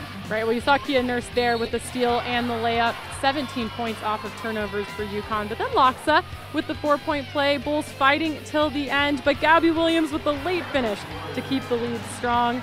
And UConn goes on to win 70-54. There's a look at the box score from this game. USF actually winning that fourth quarter, Monica. Coach Oyema talked about that, and it was funny. I didn't realize that we were actually in the fourth quarter. I sort of looked up and I was like, oh, this is the fourth. It felt as if there would be another quarter to go, just in terms of the intensity that the Bulls were still demonstrating. The first quarter, UConn, USF, kind of back and forth. Both teams playing really equally in that first quarter. But what do you think was the turning point in this game where it started to trend towards UConn? I think in that second quarter where you saw the Huskies go on a double-digit run, it wasn't so much that the Bulls were, I guess, taking a hit, so to speak, as shots weren't falling. I think that's the time in the game where we saw Loxa take a couple of buckets that normally fall. They sort of rimmed out. It didn't really work out for her. And then you see the Huskies begin to capitalize.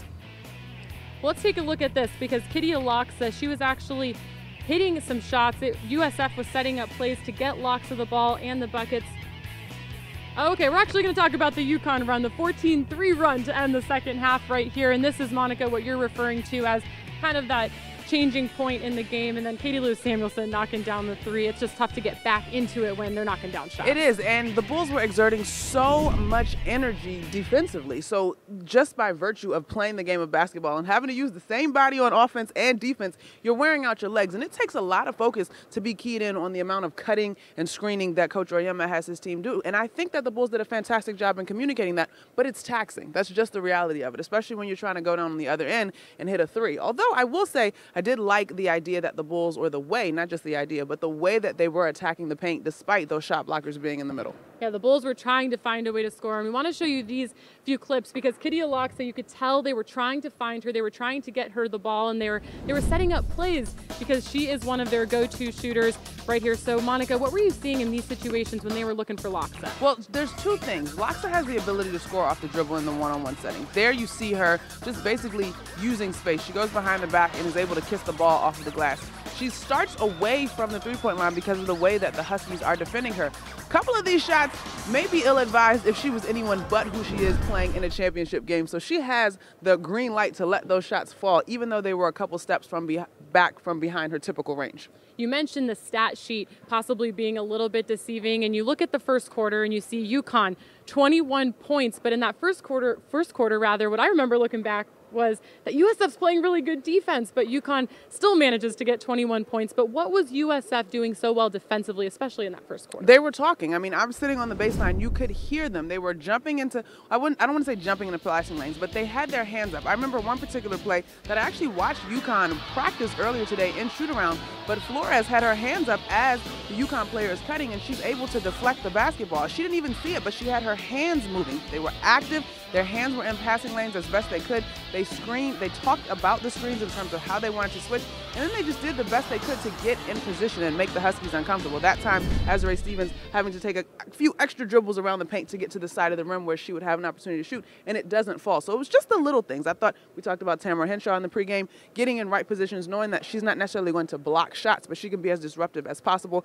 I thought Alyssa Rader did a good job of doing the same. And then not only in terms of their defensive intensity, but finishing the play. They didn't allow UConn to capitalize on offensive rebounds, which would give them second chance opportunities. You mentioned Tamara Henshaw, and she was your X factor for USF heading into this game. Do you think that she played the role she needed to today? I think she did. I also think you'd have to maybe give her a little tag team credit with Alyssa Rader, because I thought both of them did a yeoman's job in terms of having to deal with Azurá Stevens in the paint, and even Gabby Williams when she came into the paint, and Nafisia Collier as well was fantastic attacking the rim. But I think what I did like that I saw out of Henshaw post-game is tears in her eyes. And not that the game didn't mean much to the rest of her teammates, and we all express our emotions differently, but that's a young lady who you know is invested in, maybe probably doesn't want to just do it for herself, but also for her seniors who she knows she won't have an opportunity to do this again with. Yeah, full team buying in, playing for those two seniors. We're going to send it over now to the UConn press conference, which is live down in our media room.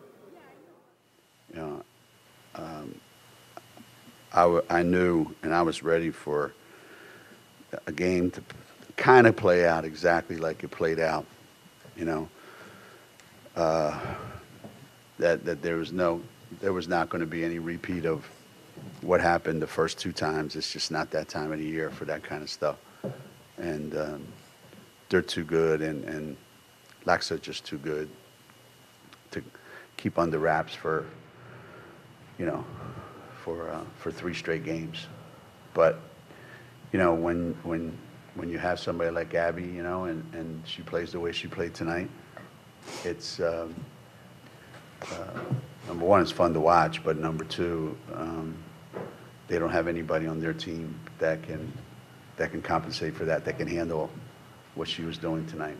And you know, she got some help, but I think without her, there's no way that we, especially coming off of last night, there's no way that we would win. So,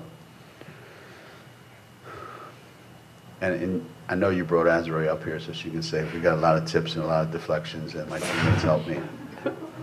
She has a standard answer for every damn question you ask her, so you can write it down now. I mean, he's not wrong. Raise your hands for questions for the players. Azure, it seems everything's kind of clicked for you this last maybe 5 or 6 games, and I'm just wondering, what do you feel like has been key to your play down the stretch, and how important will this week and this experience be for your confidence moving forward? I mean, I just have to give all the credit to my teammates and the coaching staff, honestly, for just entrusting like the role that I have on this team. And you know, my teammates do a really good job of finding me in good spots and making my job pretty easy. So I think that's pretty much what's changed.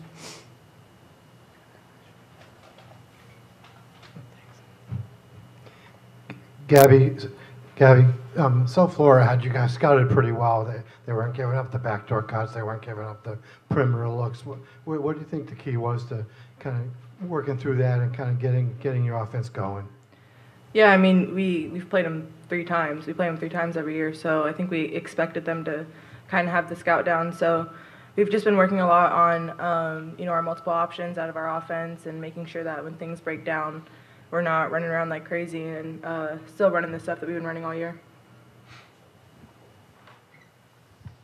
Gabby, the coach said it was going to be your decision whether to play today or not. So when did that decision get made? And once it was made, did you even think about the injury at all today? Because you were flying around the floor a lot.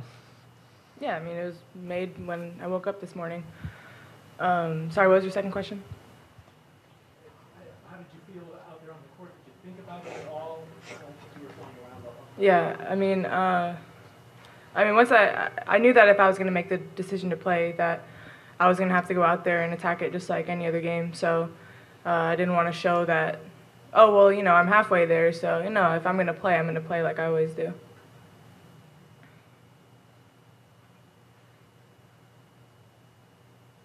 Any other questions for the players? Ezra, can you talk about the difference in your game from the start of the season to where you are now? You seem to be embracing the post player role a little more. You're getting a lot more block shots. You're getting the ball underneath more than you're not shooting as much from the outside. So what changed, and have you kind of embraced your role here as a true number 5? Yeah, I mean, I think you said it, just embracing that role on defense, just trying to be in help as much as I can and protect the rim, and on offense, just exploiting different mismatches around the basket. Yeah.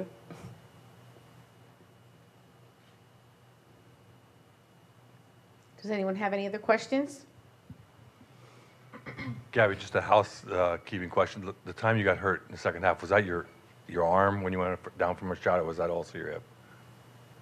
No comment. I came all the way down here for a no comment.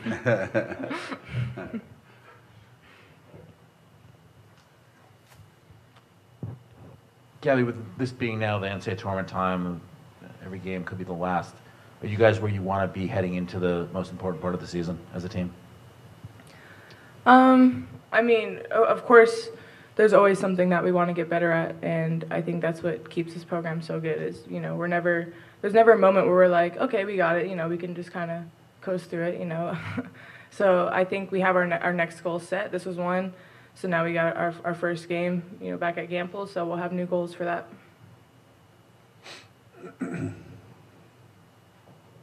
Any other questions? Somebody asked me a question. Yeah. No. We're going to take one more for the players. Yeah, ask me. Say, how did you get Z that wide open three from the corner. I actually set that play up. And then, go ahead, ask me. Why? So I can answer. I have no idea. We were really, really struggling on offense for me to run that play. Just giving you some inside information. You got fouled. You got fouled, right? She didn't get fouled. She got fouled. There wasn't anybody within 20 feet of her. Gino, what went into the decision to put Gabby back in the game after she went out with like 340 and you put her back in? Well, one of the things when you're, when you're dealing with anything that's similar to that is the longer you sit around, the worse it is. So once you start moving, you want to keep moving. So it became, how quickly can I get her back in? It was never, well, I'm going to give her this many minutes of rest and then put her back in. Or it was, I really just don't want to sit too long. I don't, and then I would just watch some of the game and figure out, she needs to come out. And we already had somebody at the table for her to come out, and she didn't want to wait, so she smacked the kid and got the foul called, which was a really smart play. But I always try to anticipate, when does somebody need to come out? And in this case, I was trying to anticipate, when does she need to go back in, because I didn't want her to tighten up and then, take forever to get going out there. So it's just playing by ear, or by feel, I should say. Gino, in the old days, winning the league meant you had to beat Rutgers, ND, those teams. Yeah. Is this feeling the same for you? I think winning a championship is always rewarding. I think anytime you get a group of players that feel like they've accomplished something that is one of the goals that they have, there's a tremendous amount of satisfaction in that. I think the days when we played in the old conference that we were in, it ended up being more of a grind, than it is right now. It wasn't any more rewarding, but it was a struggle, mentally and physically, but there were also times, depending on what kind of team we had, that it wasn't. So I think our league right now, and I think South Florida is a perfect example of that, is the more they play us, hopefully, the closer everything gets, the more competitive everything gets.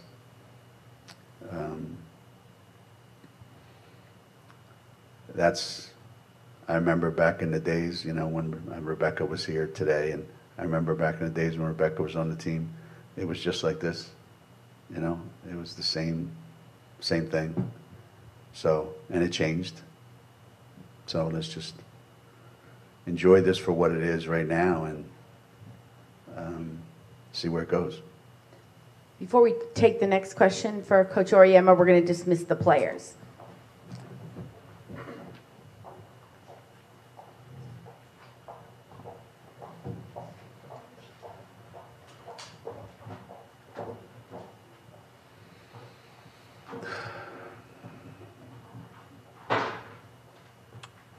Gino, two-part question. We think the last time a reserve player for you guys that won the MVP was Sharday Houston in 2008. And you got... It's crazy, right? I mean... It's crazy. She's probably could start any other team in the country and put up stuff. But to see Azure sacrifice and be a reserve player and then win an MVP today, what does that mean about her and her development? The second part of the question I asked Gabby about where you guys are heading into the NCAA tournament. Yeah. In your mind. Obviously, we don't see Azure as someone who doesn't start for us. We see her as the same as as anyone else in the starting lineup. It's like we just choose to start a smaller lineup. But if we ever wanted to change, it wouldn't be because, you know, we didn't like the performance of someone else and we wanted to put her in.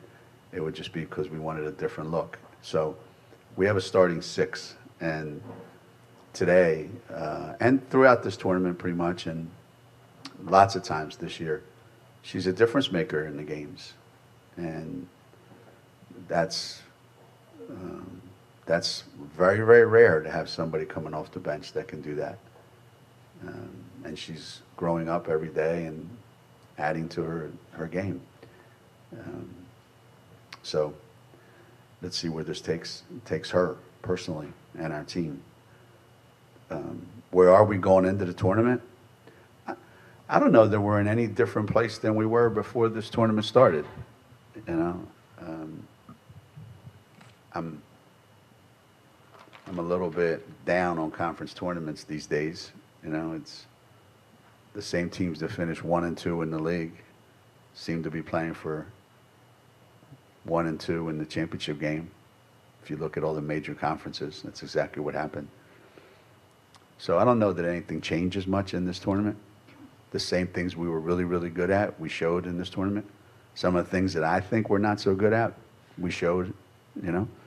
So I just want to be healthy going into the tournament. And in about 10 days or 11 days, I hope that we are, and then we'll go from there. But I didn't learn anything new about our team that I didn't already know in this particular tournament. Gino, are you ever surprised by what the things that Gabby can do? Like you said, there were a couple of things she did today that I turned around and I looked at the other coaches and kind of gave a, you know, wow. I mean, the rebounding and stuff has just become kind of commonplace, but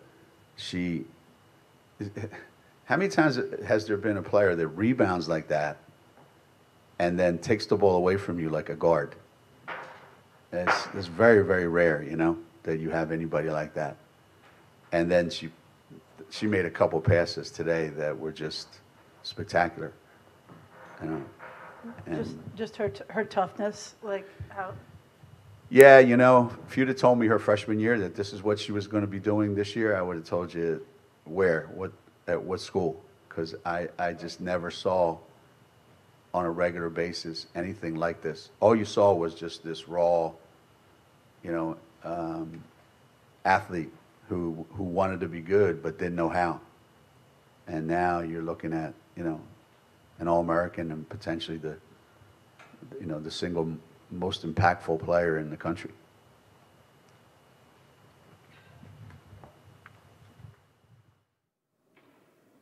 Wow, well, you heard him right there talking about Gabby Williams, possibly the most impactful player in this country. And as a senior and sitting out of yesterday's semifinal and going out of the quarterfinal with what's been a reoccurring injury for her all season long, it seemed like she really wanted to get out here today as a senior, claim this 4th straight title for herself, and just give herself some momentum heading into the rest of the postseason. Absolutely. That is high praise from her head coach. I mean, you caught me sort of off guard when he made that comment, but I think that praise is probably very warranted. I mean, we get to see this polished version of Gabby that we get to celebrate now as a senior, but Coach Oriema was there from day one. And I mean, we were just riding along from the conference side. We weren't necessarily in practice. And so you know that if a coach of his stature who has been successful and demands so much from his players says that, and you heard Gabby joke in the pregame show that sometimes coaches are going to tell you the truth whether you want to hear it or not. You know that that's coming from a place of this kid really deserves this sort of praise. And so her future is so bright at the next level in terms of women's basketball. And even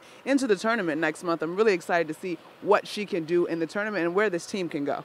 Well, I think Coach was exactly right. When you've heard about Gabby Williams the past few years, you hear what an athlete she is. But when you look at the stat sheet today, 19 points, 7 rebounds, 6 assists. Monica, as a former player, are there very many players out there that can really dominate in all categories of the stat line? No, and the simple answer is no. I mean, you have players who maybe can give you 2 different stats that they're going to be able to fill in pretty consistently, but I think when you look at someone who does it across the board, and not just in spots or in spurts, but consistently, the way Gabby has been able to do it, when you look at what this team has averaged over the course of this season, there are numbers in each of those categories that are relatively substantial. So he's right. I was watching her, and he's not impressed with the rebounding because he's used to it. But at one point, I saw her snatch a rebound, and I was like, ooh. She snatched the rebound. She kicked it ahead. Then she ran the floor. I mean, she's just a beautiful athlete, and her basketball IQ has just grown exponentially with her time under Coach Auriemma.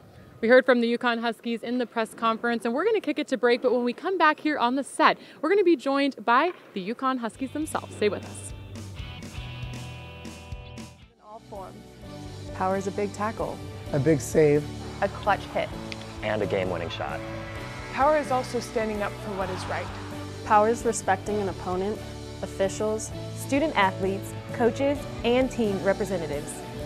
Power is not tolerating racial or ethnic comments, profanities, or other improper actions while at the game. Be American. Power. Power. Power. Power for life. Power is excitement, energy, an unrelenting spirit. Its success is realized on the court, and its passion is felt in the hearts of players, coaches, and fans. And it all comes together in a conference known as the American. The American Power for Life.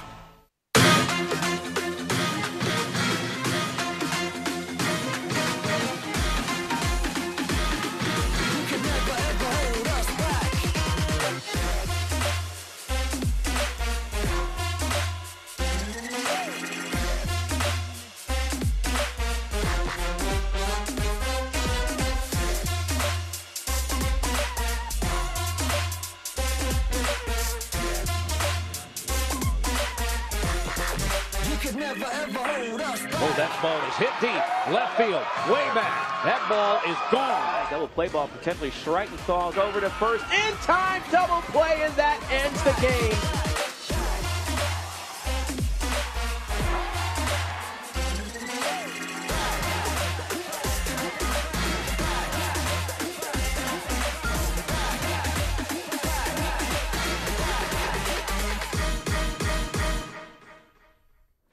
Welcome back to the Aaron's American Athletic Conference Women's Basketball Postgame Show. Alongside Monica McNutt, I'm Haley Outen. The UConn Huskies were victorious for the 5th straight year over USF. Final score 70-54. Let's take a look at who was voted to this year's all-tournament team. Several great performances over the course of the past few days, but this all-tournament team is all USF and UConn, deservedly so.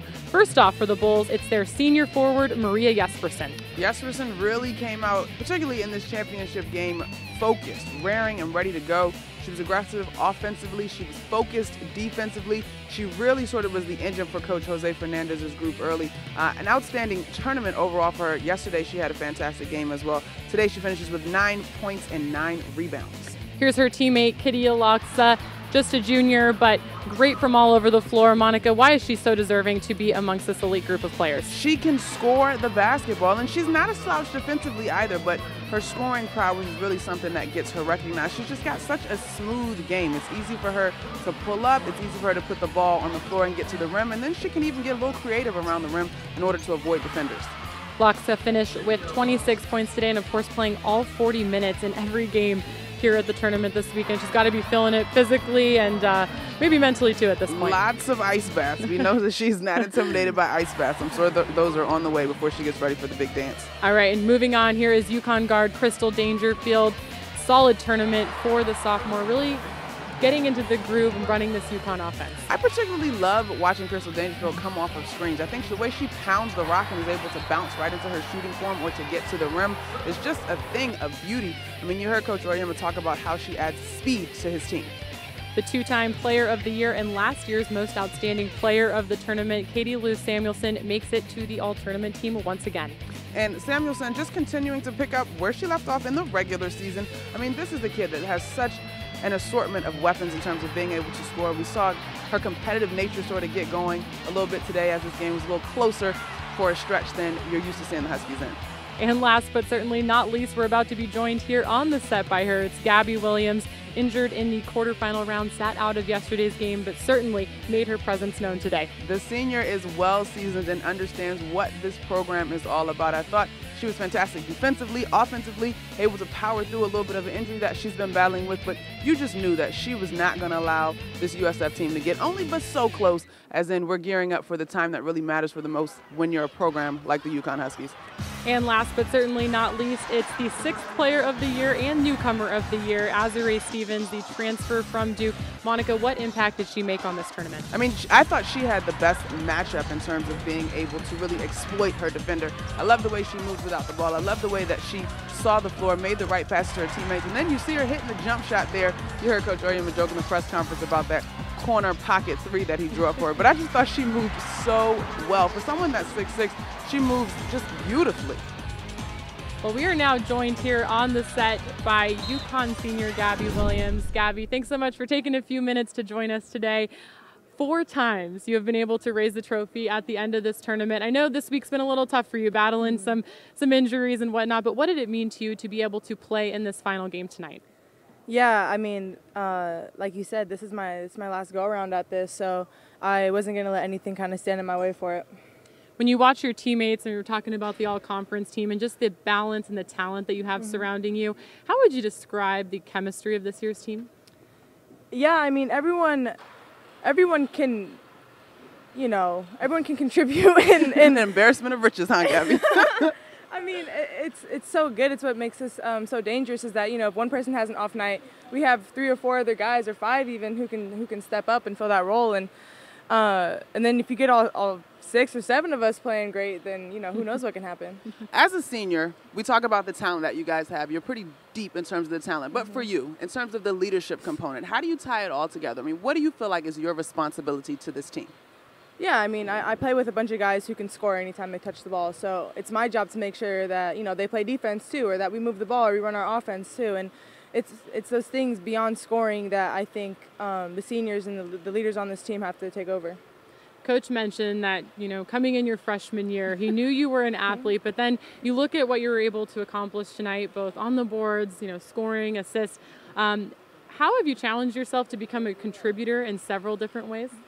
Yeah, I mean, it started my freshman year when, you know, I came from high school and I was used to just getting the ball and just being, you know, way more athletic and stronger than everyone else. So I had to come here and kind of pay my dues and learn how to contribute in other ways besides scoring or just being an athlete. And for my 2 years, I would just find little ways to contribute. And then when it was my turn to step up, I think I was prepared for it, you know, because of the coaches and the players before me. Coach said that if he saw you this year, he would have wondered where you transferred to, what school were you at. We know that he is honest. Do you agree? Like, did you see this year and this level of success for yourself when you stepped foot on campus? No, because when I stepped foot on campus, I mean, I didn't even know my left from right, and I didn't even know what I didn't know, and it's hard to describe. Because, you know, you see it, you hear the stories, and everyone tells you it's going to be hard, but you really have no idea until you actually go through it. So, I mean, I joked about this on my senior night. I looked at Coach and I was like, I don't think either one of us expected me to be here. so I mean, but I pushed through, and he put his faith in me, and I'm thankful for that. Is it surreal to look back to your freshman year and thinking of then, like, who the seniors were on your roster that year and how great and dominant they were and are in the sport of women's basketball? And now you're a senior and people's eyes are on you. Is it just surreal how fast, I guess, that time has flown by? Yeah, for sure, because there's times where I still feel like a freshman or probably still act like a freshman. And just thinking how much more mature those guys seemed, and thinking that, you know, I got to act like that now, but I'm glad that I've had the leaders that I've had to kind of show me how it's done. Conference championship, check. You accomplished that as a senior. You got a little bit of time off before you head to the NCAA tournament. Does the focus now shift? I mean, how do you guys move forward to the next challenge? I know the one that probably matters a little bit more. Right. Yeah, absolutely. The focus completely shifts, and not necessarily shifts, but it has to go up a level, you know, maybe a few levels. And because now it's one game at a time, and this could be my last game at UConn. So I think the focus definitely increases. As you head into your final NCAA tournament, knowing that there's a little bit of unfinished business on the table for you and your team from last year, does that change the pressure and just the excitement overall? It definitely does, because I think last year we didn't take it, I don't know, we let things slide that we shouldn't have let slide, and it kind of got us there at the end. So I think now we're not going to let any mistake kind of go unnoticed, and we're going to try to nip everything in the bud before it gets to us again. All right, Gabby, well, congratulations on this win. Best of luck to you and your team in the month of March, and go celebrate this one. Thank you. Thank you. Thank you, guys. Thanks, Gabby. All right, stay with us here on our post-game show. We'll be back with more after this. 7,000 student athletes rising to become champions in 21 different sports at 13 esteemed institutions across 11 states. 360,000 students and 2.6 million alumni rise up in celebration of a Power 6 conference known as the American. We are a community united behind common goals, driven by innovation, passion, and excellence. Together, we push the limits and continue to strive for more. It's in you and all of us. USF Tampa. This is a classroom. This is a lab. This is a study break. This is family. This is our backyard. This is UConn. Power comes in all forms. Power is a big tackle, A big save. a clutch hit. And a game-winning shot. Power is also standing up for what is right. Power is respecting an opponent, officials, student athletes, coaches, and team representatives. Power is not tolerating racial or ethnic comments. Profanities or other improper actions. While at the game. Be American. Power. Power. Power. Power for life. Welcome back to the Aaron's American Athletic Conference post-game show. Alongside Monica McNutt, I'm Haley Outen, and we're now joined here on the set by UConn head coach Gino Auriemma. Coach, congratulations on your 5th title in 5 years. I know it's a good way to head into the month of March, but I also know that you and head coach USF head coach Jose Fernandez, you guys go way back, longtime friends, and you're pretty familiar meeting each other in this game. What were you impressed with tonight about what USF brought to the table? Well, as I said to him before the game, I said, there's the surest way to beat us is if you keep playing us, then it's gonna happen, and it could happen tonight. It could happen the very next time, but if you stop playing us, then you're just giving up hope. So he understands. He embraces the challenge, and he's not happy with what happened the first 2 times we played them. The first time was really bad, and the second time wasn't as bad, and I knew today was going to be really hard. I knew this was not going to be as easy as any of the other games that we played against them. They're older. They're smarter. They were really physical. If they're not one of the top 16 teams in the country, then I don't know who is. They're a lot better than some teams that we beat that are supposedly better than that. That's all I can say. Coach, when you look at the body of work, you talk about them getting better, but your team has also improved. In terms of the progression over the season, what are you most pleased with where your team is now? I think mostly, we've kind of settled into our roles. At the beginning, adding Azure and Crystal into the mix, that changed everybody's role on the team from last year. So this idea that I'll just come back from last year and do exactly what I did last year. Well, that lasted about 3 days because Crystal's going, yeah, well, I do things differently. And now we had to adjust to her. And then we put Azare in there, and Nafisa and Gabby are like, well, what's she doing in the middle of the lane? That's usually where I go. So everything had to get readjusted. And it took a little bit of time. And I think we're in a pretty good groove in terms of who does what. We still get bogged down every once in a while, but I like the way we've grown as a unit in understanding our roles. You mentioned adding Crystal Dangerfield to the mix. It seems like watching her out there that she has this quiet confidence about her. She does. But she seems to get her job done too. How would you describe just the type of player and teammate she is out on the court? Well, when you have the ball in your hands all the time, I keep telling her, you have to be vocal. You have to make sure that what you want done out there gets done. This was a huge shot. I mean, that was deep too. She's been able, I think, to incorporate her game because she likes to go. I mean, she likes to get in the lane. And I tell her, don't worry about running our offense. There's a time and place for that, and you will do that. I'll make sure you do that. But you need to just be free enough to create offense for yourself, for others, whatever. And that's usually in transition. So that's when we're at our best. When she's just attacking and making plays for herself, making plays for others. She does have that quiet confidence about her, and she's pushing herself to be more. And she's young. She's only a sophomore, and this is her first season really as a starter.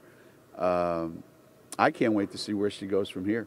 But I told her, I said, you know, you cost us a national championship last year.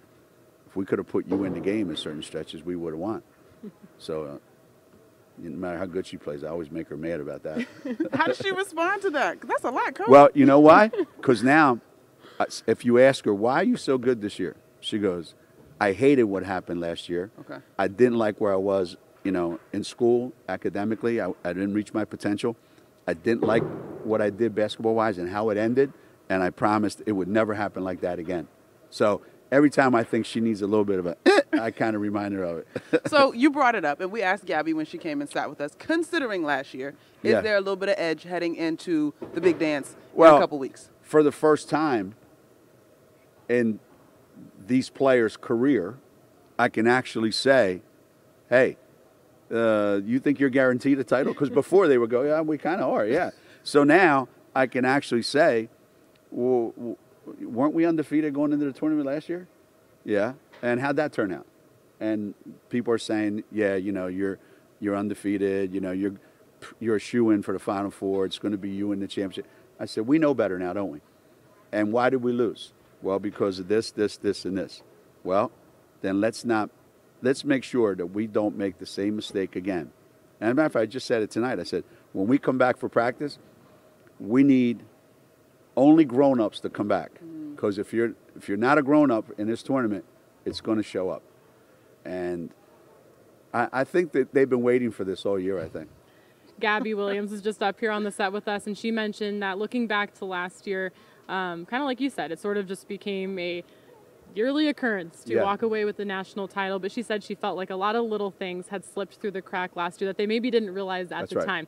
Do you have a sense that, you know, those problems probably won't occur again this year? Do you feel that they're different? Well, yeah, just when you think I got that problem solved, something else will come up. You're never finished with that, right? But I do think that once we start practice for the tournament, just like every other coach is going to do, it's not like we're going to do anything special. Every coach now is thinking, okay, if we made a mistake before, hey, listen, we can't make this mistake next game. Well, you make those mistakes now, there is no next game. So the players are listening more intently. They're paying attention to every little thing that you say if they want to win. And you keep reminding them all the time, and cross your fingers. Because you have no idea how many times, like I'm sure you guys are watching, right? We come out of a timeout or somebody comes out of a timeout and you go, wow, they drew that up? And we're like, no, we didn't draw that up. We didn't draw anything that looks anything like that. Well, you have everyone fooled, right? That's all that matters. Yeah, yeah. Well, we know you've had a lot of stops here. We want you to get home tonight and go. Are you enjoy enjoying this it though, one. Coach? Are you enjoying it? Do you enjoy these? You know what? You know what I enjoy? I enjoy when they get all happy and they love winning and they're excited and they feel like they've accomplished something that was really hard to do, you know. So I get excited for them. And at the stage that I'm in right now in my life with what we've accomplished, I remind them all the time. I said, look, guys, this is your one and only chance for you seniors. And you freshmen, you only have a certain amount of time to do this. We've had a lot of time. So this is all about you guys. So if you guys are happy, I'm happy. If you're not happy, then that means I didn't do my job. So that's kind of how I approach it now. Cool. Coach, congratulations on this one. I'm sure we'll see you down the road here in this month of March. Get home safely, and we'll see you soon. All right, thanks. Hey, thanks for all the stuff you guys do. It's really cool, like to come up here and see all this, and you know, you guys, you're regular TV stars, man. That's pretty cool. Well, it's all about you guys. Everyone at home wants to hear from you all. So yeah, well, you know. We're going to close out the show, though, coming up next. So stay with us as we wrap it up here on the Postgame Show.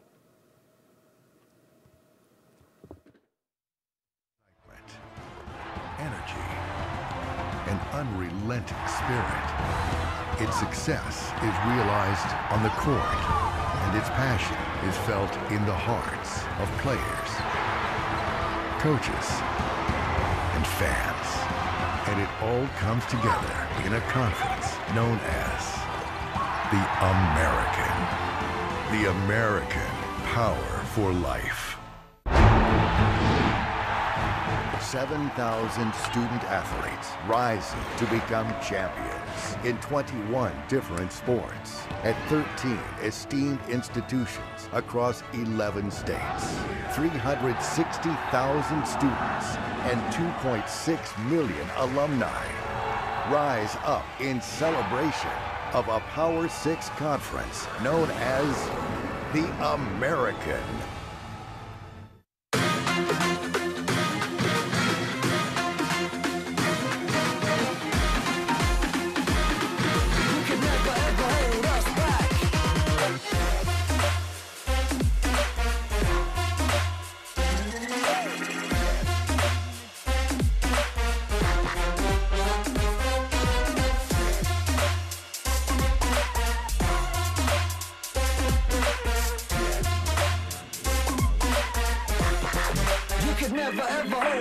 Oh, that ball is hit deep. Left field. Way back. That ball is gone. Double play ball potentially Schreitenthal's over to first. In time. Double play, and that ends the game.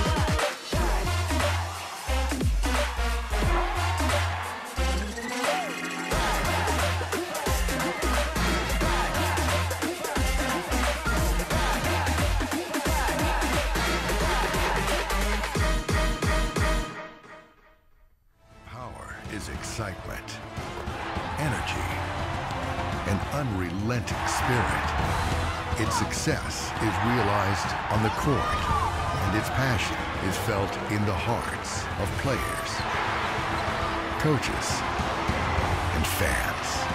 And it all comes together in a conference known as the American. The American Power for Life.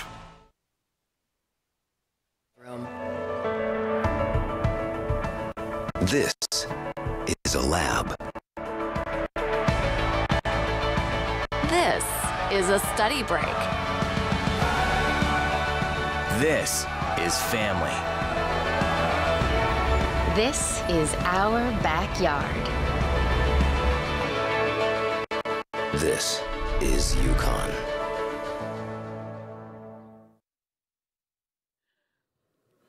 Welcome back to the 2018 Aaron's American Athletic Conference Women's Basketball Postgame Show alongside Monica McNutt. I'm Haley Outen. Thanks for sticking around with us here as we wrap up tonight's final. The UConn Huskies victorious for the 5th straight year over USF.